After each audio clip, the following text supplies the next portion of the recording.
How to loop backwards in Python. I'm talking about doing something like.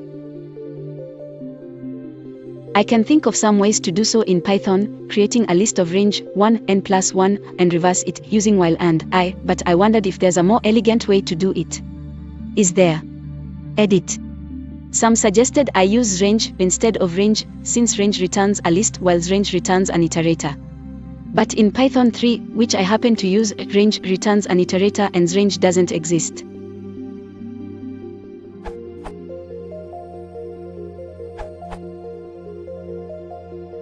This works on basically everything that has a defined order, including range objects and lists.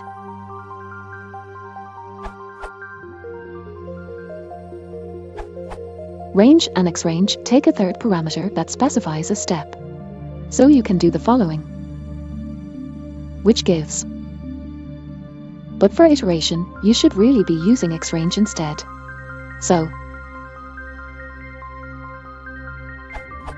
note for Python 3 users, there are no separate range and xrange functions in Python 3, there is just range, which follows the design of Python 2's xrange.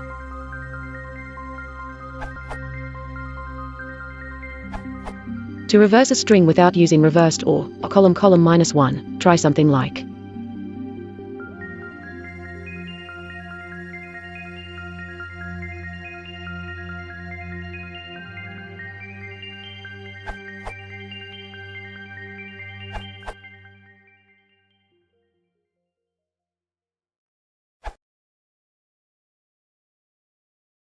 If you want to support the channel, please consider liking and subscribing.